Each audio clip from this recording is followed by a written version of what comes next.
Hi, I'm Kat Fong. Hi, I'm Neha Chandar. Hi, I'm Melissa Luna. Hi, I'm Mary Akhtar. Hi, I'm Roba Milwali. And we love apple juice! Our love for apple juice caused us to wonder how much acid apple juice contains and if it varies from brand to brand. This ultimately led to our main question of which brand of apple juice contains the highest concentration of acid.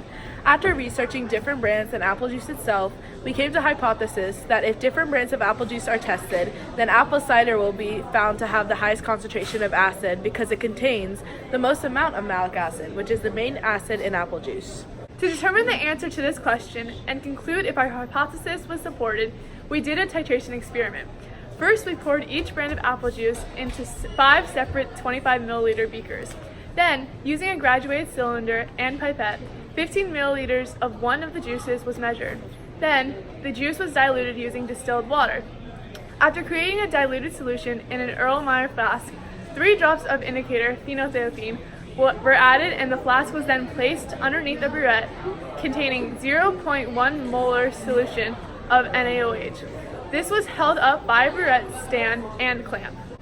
After everything was set up, NaOH was added into the Erlenmeyer flask containing the juice solution by turning the stopcock of the burette and continuously swirling the solution until pink flashes occurred. The NaOH was then added in very slowly, drop by drop, until the whole solution turned consistently slightly pink. This means that the solution had just passed the equivalence point and had turned slightly basic.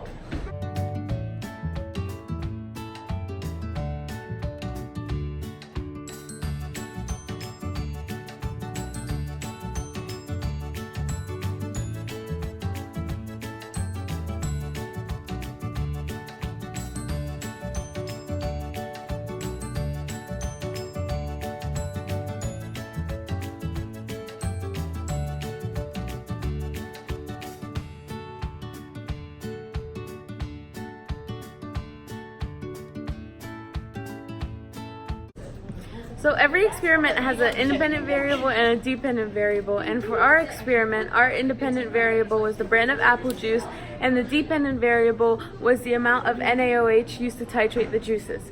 We measured the dependent variable by using 0.1 molar of NaOH to titrate the apple juice solution, including 3 drops of phenolphthalein. After each of the solution passed the equivalence point, the final value of NaOH was subtracted from the initial value. This determined the amount of NaOH needed to titrate each solution.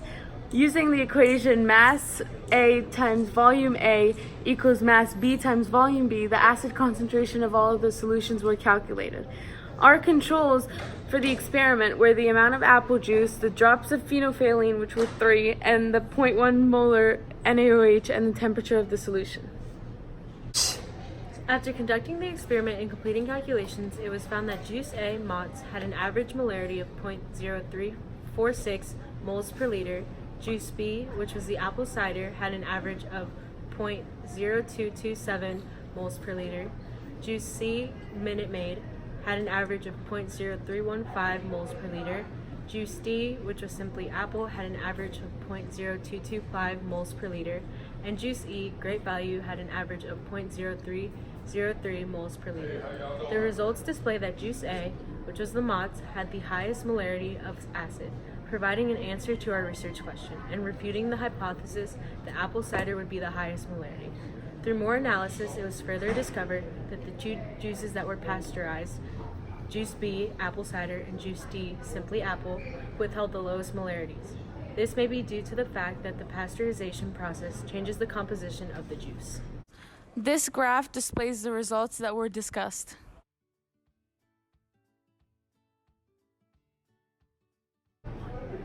Regarding the procedural errors, during a titration, the indicator fully changes to consistent color when the solution has passed the equivalence point. So actually, the amount of NaOH used is greater than the amount of NaOH needed. This would increase the NaOH used in the lab, therefore decreasing the molarity of a solution.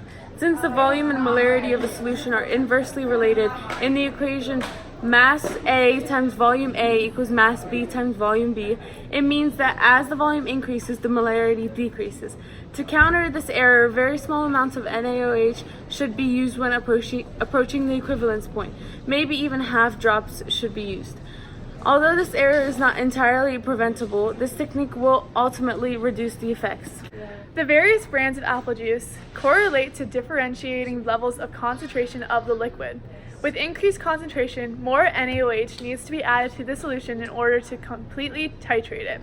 According to the formula, mass A times volume A equals mass B times volume B, the volume of the NaOH is inversely related to the final molarity.